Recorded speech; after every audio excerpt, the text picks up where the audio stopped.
Elisa, comencem pel principi. ¿Qué lectura haces de las peticiones de prisión para los líderes independentistas que han hecho Fiscalía y también la Abogacía del Estado?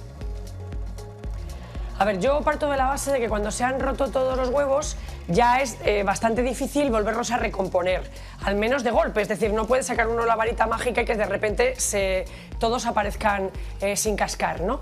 Entonces, evidentemente, los cambios era evidente que no se iban a producir, de producirse de una forma taxativa y tajante al principio.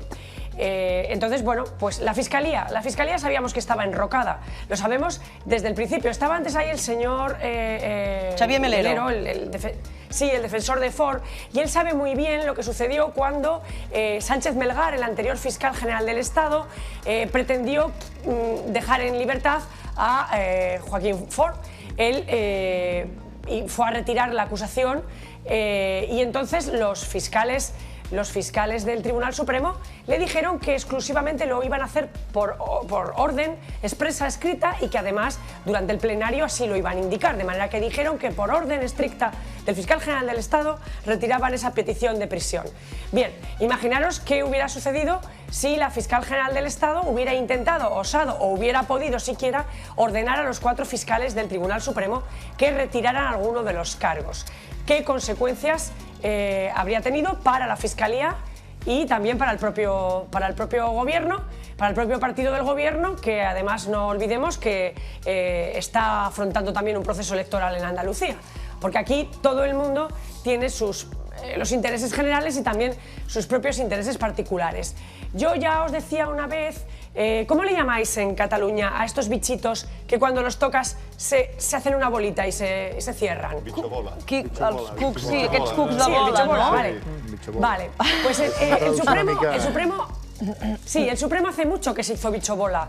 En general, se lo hizo la Sala Segunda y se lo ha hecho también la Fiscalía del Tribunal Supremo, de manera que de alguna manera es como si ellos hubieran decidido que son el último baluarte para salvar la unidad de España, y por lo tanto están teniendo actitudes que, como veréis, ni siquiera corresponden con los tradicionales parámetros de magistrados o fiscales progresistas o conservadores, sino que en realidad están hechos bola. Están hechos bola. Entonces yo no tenía ninguna duda, y mis informaciones tampoco apuntaban nunca a que esto sí iba a variar. Eso sí, también os digo, si alguna vez me han dicho otra cosa, lo que he creído entender es que de poderse retirar la rebelión, tendría que ser en el trámite de conclusiones definitivas del juicio. Ya. ¿Qué te parece que la Abogacía del Estado, que estaba investigando sobre malversación, haya añadido la sedición? Y, por otro lado, la Fiscalía rebelión, o sea que tampoco coinciden en los delitos. ¿Por qué lo ha hecho esto la Abogacía del Estado? Ahora Xavier Melero decía que la Abogacía del Estado se ha metido en un jardín con todo esto. Bueno, a mí lo que me comentan es que la Abogacía del Estado, que normalmente es una parte procesal a la que los procedimientos penales se le hace nulo caso, porque realmente va siempre a rastras de la Fiscalía y, bueno, pues es una parte que está ahí, las otras partes no le hacen mucho caso y tampoco tiene mucho más allá en el juicio que decirme ayer o a las peticiones del Ministerio Fiscal. Lo que ha pretendido el Gobierno con este cambio en la Abogacía del Estado es, según me dicen, que técnicamente la Abogacía del Estado pueda tener una voz diferente a la de la Fiscalía. De manera que creo que podemos avanzar que durante el juicio la Abogacía del Estado va a ejercer como parte. Es decir, no va a ir uniéndose todo el rato a la Fiscalía, sino que va a tener su propia línea de actuación. Con lo que decías al principio de por qué ha aumentado a la rebelión, a la sedición. Sí. Bien, en realidad eso no es exactamente así. Si hubiera seguido gobernando el Partido Popular, no tengo la menor duda de que la Abogacía del Estado se hubiera adherido a la petición del Ministerio Fiscal de principio a fin. De facto, cuando se pregunta, se intenta que no pueda acusar más que por malversación y se contesta en un auto de Llarena que una vez que acusa por malversación, por la presunta pérdida patrimonial del Estado, puede acusar por todos los demás delitos, yo creo que en realidad se está pensando en que se adhiera a todo.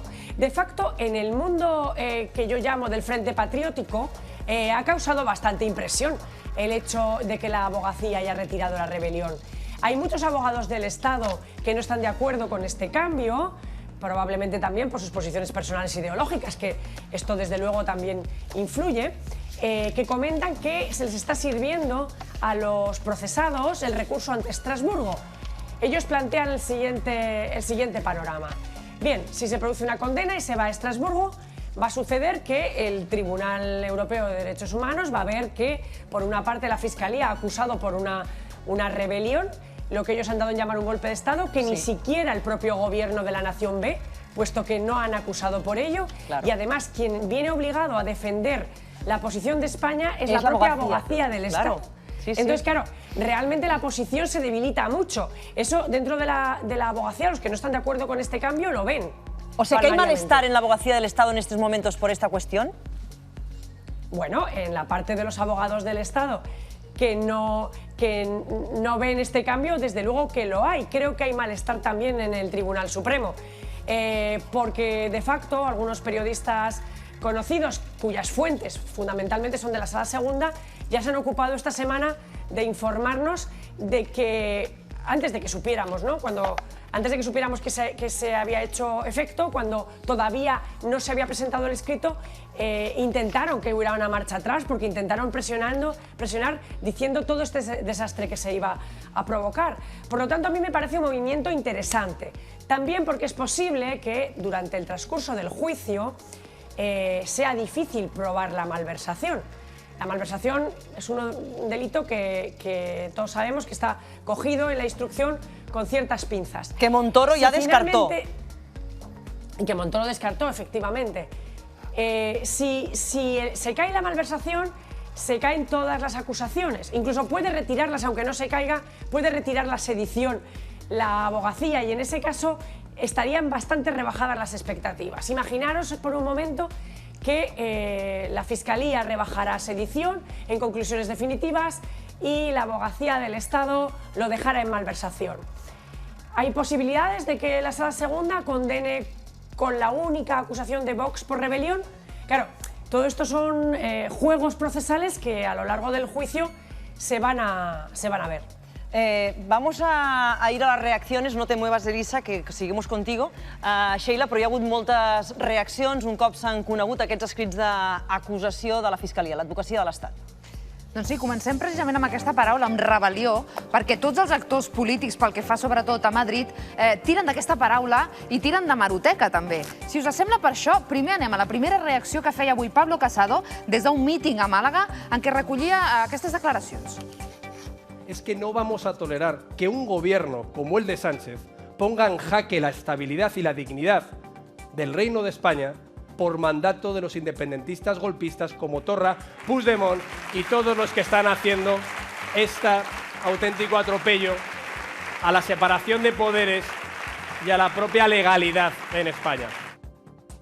Aquest atropello, doncs bé, a més d'aquestes declaracions, piulava el següent i deia: Hace meses Sánchez consideraba que los independentistas cometieron un delito de rebelión. Hace meses. Ahora usa la abogacía del Estado para hacer el gesto que le exigía Torra. Un rehén de los golpistas está deslegitimado para seguir presidiendo el gobierno y debe convocar elecciones. Hem volgut recuperar aquestes declaracions de Pedro Sánchez en què, efectivament, ell deia que veia rebel·lió. Y lo que estamos viendo por primera vez en la historia democrática de nuestro país es que hay responsables públicos al frente de instituciones que lo que están haciendo es pues plantear la subversión del orden constitucional. Y creo que ahí tendríamos que hacer como distintas, pero si no hay altercados públicos, lógicamente eso no significa que no pueda haber un delito de rebelión, como sí que se produjo. O reflexionar sobre lo que se produjo el pasado 6 y 7 de septiembre en el Parlamento de Cataluña, se puede entender como un delito de rebelión. ¿Lo entiende usted como delito de rebelión? Yo creo que lógicamente lo es. Lògicament sí que lo entendia. Doncs bé, si parla Pablo Casado, qui parla després? Albert Rivera, i també fa referència a aquesta rebel·lió. Diu: el gobierno Sánchez hace de abogado defensor de los golpistas. Les promete indultos si hay condena y encima pretende humillarlos y tomarnos el pelo a todos los españoles. Passen i vean el despropòsito. Doncs bé, ara us ensenyarem una declaració de la ministra Carmen Calvo en què precisament un periodista li fa la pregunta de per què fa un temps Pedro Sánchez deia el que havíem sentit abans. Escoltem-la. Le quería recordar la frase exacta a mediados del pasado mayo que dijo: lo que se produjo el pasado 6 y 7 de septiembre... Pasado mayo. Ah, lo dice porque pasado entonces... mayo. Entonces lo decía como líder... Es que usted me ha preguntado por el presidente del gobierno. Pasado mayo. Bueno, pero es la misma persona, ¿no? No, Es que, perdónenme que le diga, pero nosotros somos gobierno ahora, respondemos de la posición del gobierno. Entienda que es que la posición del gobierno es la que es, institucional y constitucionalmente hablando, en un asunto de la complejidad de un proceso como el que hay abierto. Entiéndalo, entienda. Y a mí se me ha preguntado por el presidente del gobierno. Bueno, entonces, ¿por qué cambió Pedro Sánchez de parecer, en todo caso? Gracias. Doncs bé, aquesta és la polèmica. I abans sentíem això del bitxobola, que és una manera d'entendre les coses. Doncs ara us posem una piulada de part d'un socialista.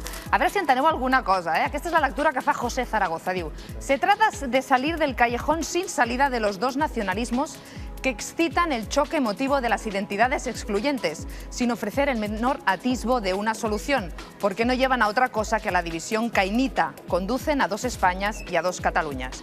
I us ho deixo aquí perquè vosaltres feu la reflexió.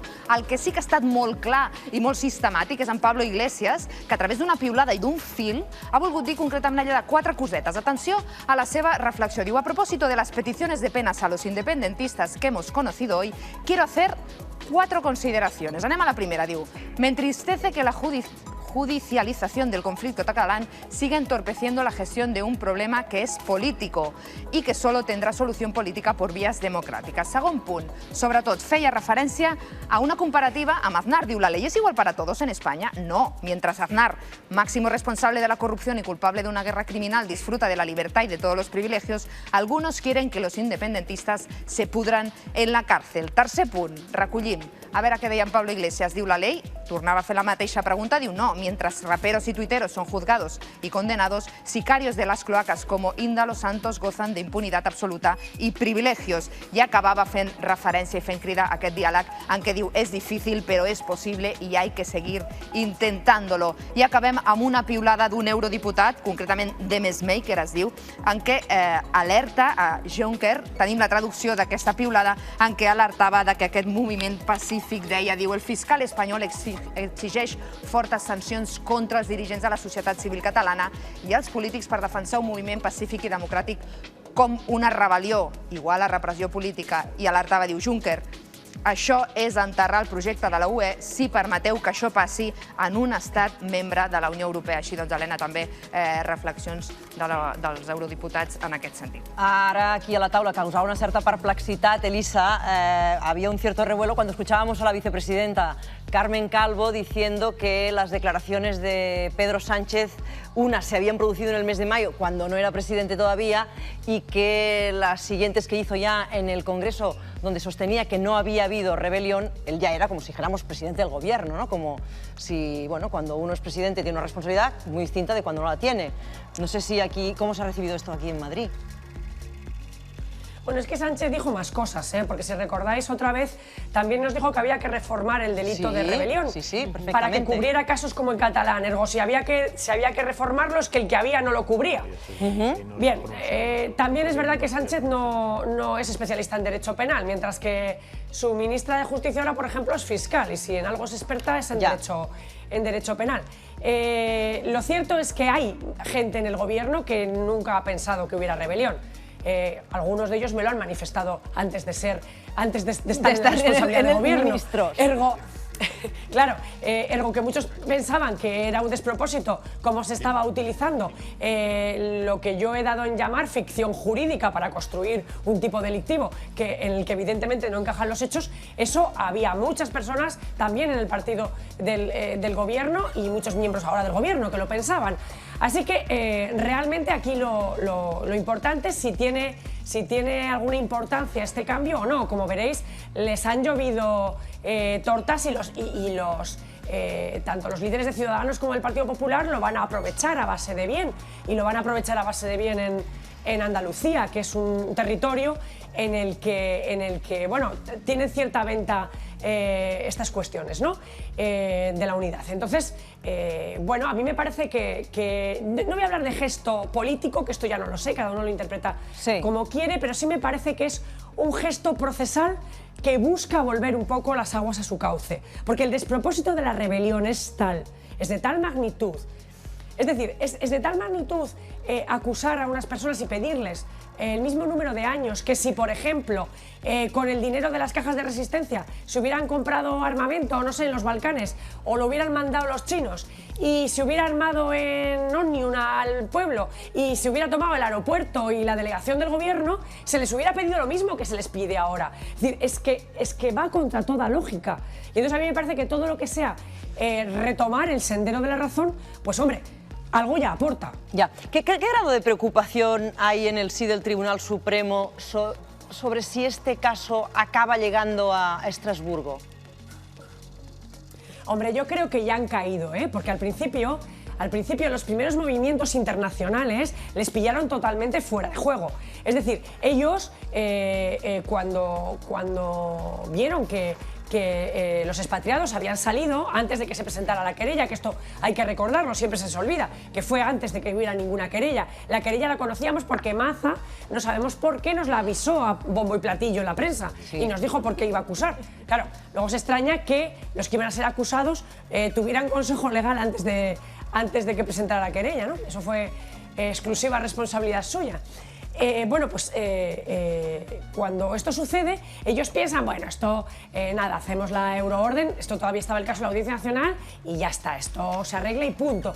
Y no, a pesar de que se explicó la estrategia, yo recuerdo haber escrito cuál era la estrategia que se planteaba y por qué habría que entrar en la doble incriminación y por qué todo esto iba a funcionar como se ha visto que iba a funcionar, y por qué era una estrategia muy inteligente, que en derecho pasa una cosa, cuando entiendes un poco pasa como cuando entiendes de cine, que si ves una buena película, hombre, pues te gusta decir que es buena, pues cuando ves una buena línea de defensa dices, hombre, pues esto es bueno, claro. Esto era insospechado. Bueno, pues ellos pensaban todo el tiempo que esto era una broma, poco más o menos. Entonces, yo creo que ahora ya se han caído del caballo y se han dado cuenta que la estrategia jurídica internacional tiene repercusiones y las puede tener muy grandes.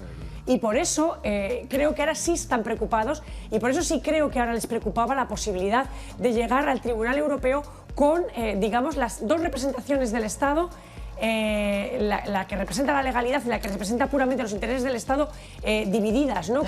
Con dos acusaciones y que una de ellas no viera para nada una rebelión. Ahora también Xavier Melero decía que este juicio, que será un juicio muy importante, será también la gran oportunidad para que la justicia española pueda demostrar que es absolutamente imparcial y, a su vez, también la gran oportunidad para España. La última. Y la última, ha dicho, concretamente ha dicho la última oportunidad para España. Claro, es que ese es un tema en el que en realidad estamos implicadas muchas personas que vemos como en nuestro país, porque mi país sí es España, desde luego, de eso no tengo duda. Yo he nacido en Logroño, si tengo duda de que yo soy española. Entonces, a mí me duele profundamente que estén dispuestos a reventar el Estado de Derecho de mi democracia, del país en el que yo vivo, por aquello de que el fin justifica los medios. Esto ya lo vimos un poco cuando la cuestión vasca, excepto que en aquel momento había muertos encima de la mesa. Y entonces, claro, eso sellaba mucho las bocas y acallaba mucho las protestas, y si se estaba forzando el Estado de Derecho, había mucha gente dispuesta a callar por el buen fin de acabar con las muertes de personas inocentes, ¿no? Pero de alguna manera eso se ha repetido. El fiscal Zaragoza, que es uno de los 4 fiscales que está dentro de la acusación en la Fiscalía del Supremo, que además es un fiscal progresista, pertenece a la Unión Progresista de Fiscales, curiosamente, lo que sí está haciendo es, de alguna manera, volver a aplicar el esquema que se aplicó con ETA, ¿no? El esquema de ir ampliando la base, y después, digamos que los corifeos mediáticos pues la siguen ampliando, de manera que ya, si antes todo era ETA, si antes, pues no sé, se hablaba de torturas y ya eras ETA, pues ahora si quieres defender el Estado de Derecho de tu país, pues eres ya también un traidor, ¿no? De alguna manera. De manera que sí, es muy importante para la democracia española cuál sea la respuesta que se acabe dando a esto. Porque si no, los que todavía queremos creer que haya un mínimo resquicio de que este Estado de Derecho se mantenga en pie, pues a lo mejor nos tenemos que venir abajo. Y eso va a ser muy duro, ¿eh? Seguiremos hablando de toda esta cuestión durante los próximos meses, Elisa, pero vamos a hablar también de la que ha sido la otra cuestión de la semana, con todos estos audios del comisario Villarejo. María Dolores de Cospedal, que encargó al comisario investigar a Javier Arenas, y lo hace a través de su marido, de Ignacio López del Hierro, quien le pide al comisario pues una cierta rebaja en toda esa investigación. Quería saber si Gürtel salpicaba también a Javier Arenas. Escuchamos ese audio. Mira, entre Arenas, Galeón y Bárcenas tienen una fundación, que no me preguntes cuál es. Lo que ya te dije, yo recuerdo, hombre, que es la de un gabinete de influencia. Todo lo que puedo sacar de ahí. Vale. Y el segundo tema que quería era todo lo que pudieras averiguar, ya con mi informe. Y esto pagado, o sea, esto es un dossier y pagado. Ignacio, yo al partido, ¿cómo le voy a cobrar yo una? Porque esto lo quieren en serio. A ver, no, pero sí. Pero claro, pero eso no pasa nada. Tú ahí pasa lo que te hace pasar. Bueno. Baratito, porque te hacen tan gracioso, pero por lo menos... Qué marido. En fin, baratito porque estamos tiesos, le decía. O sea, que de Cospedal, Elisa, quería acabar con la carrera política de Arenas, ella, que entró en el Partido Popular de la mano de Arenas, que fue su padrino. Sí, y ahora el cordón nos lleva hasta que Cospedal ha apoyado a Casado. Sí. Yo primero quería hacer la precisión de que Villarejo es un sinvergüenza, que solamente trabaja para él. Entonces, bueno, no sé hasta qué punto y en qué medida estamos haciéndole el juego o el producto que él quiere. Pero bien, hecha esa precisión, a mí, si algo me ha gustado de que estos audios salgan a la luz, es que por primera vez la opinión pública puede ver algo que en las esferas de poder de Madrid es público y notorio. Y es que el Partido Popular, que ha estado en el poder, pero también lo hizo en su día de alguna manera el PSOE, ha utilizado el Partido Popular todo lo que estaba en su mano para intentar tener información privilegiada y para intentar salvaguardarse de las acusaciones de corrupción que tenía. Ahora os lanzo una pregunta: ¿para qué creéis que los partidos políticos tienen tanto interés en nombrar a los presidentes de los tribunales o a los vocales del Consejo General del Poder Judicial? Pues evidentemente para obtener también información privilegiada, para saber cuándo se van a presentar las cosas, para intentar saber lo que hay en las causas, para saber si se acusará antes o después, para saber qué piensa el juez del caso. Todo eso se hace, yo he sido testigo. Entonces, bueno, esta conversación es con un policía, pero pone sobre la mesa algo que muchos llevamos denunciando mucho tiempo, y es que desde luego se utilizan y se instrumentalizan instrumentos que son de la legalidad del Estado y que son para todos, para el uso particular y utilitario de un solo partido, ¿no? Ara que estaves parlant, estàvem veient també a través d'una altra pantalla que poden veure els espectadors que desenes de centenars de persones es comencen a concentrar ja a la presó, concretament a la presó de Lledoners, també davant d'altres centres penitenciaris, però Déu-n'hi-do, bé, ara ja és de nit, però moltíssima gent en aquests moments als afores de la presó de Lledoners, com dèiem, on hi ha diferents actes convocats a partir de les 7 del vespre. I ja per a terminar, Elisa, no me gustaría despedirme sin preguntarte por el tema de las hipotecas y del Supremo. Eso será el lunes, cuando se reúne el Pleno del Tribunal Supremo. No sé si hay algún tipo de información por dónde pueden ir las decisiones que se tomen en este Pleno del Tribunal Supremo. Hombre, pues yo creo que si se ha tomado una decisión tan anómala que pone tanto en compromiso al Tribunal Supremo como esta vocación a pleno, pues de alguna manera es que se busca suavizar la decisión de la sección de tributos, que es la especialista en esto. Yo no creo, o sea, hay cosas que no se pueden tocar, desde luego no se puede tocar la anulación del reglamento, eso es así. Entonces creo que, bueno, va a ser un pleno bronco, porque en la sala tercera hay mucho enfado con Díaz Picazo, que por otra parte debiera de dejar su cargo. Ha demostrado que es absolutamente incapaz de presidir una sala tan compleja y tan grande como la sala tercera de lo contencioso administrativo, y supongo que en este ámbito también va a haber presiones, algunas presiones de los magistrados. Y luego yo creo que esto se va a reconducir finalmente a algo así como poner un tope a la retroactividad que se puede esperar de la decisión de la sección de tributos, que hablan de 4 años, es decir, que solamente de 4 años hacia aquí se pueda reclamar ese dinero del impuesto de actos jurídicos documentados. Ya lo veremos, pero desde luego va a ser un pleno tenso, bronco. Incluso creo que va a haber importante, sí. magistrados que van a intentar suspenderlo porque dicen que no es legítimo convocarlo, ¿no? Entre ellos el presidente de la sección que firmó la sentencia. Así que desde luego va a ser muy movido lo del lunes, muy movido. Lo comentaremos, Elisa Beni, muchas gracias y buen fin de semana corto. Ya veo que tampoco has hecho puente. Tampoco. Gracias, hasta la semana próxima. Tian Riba.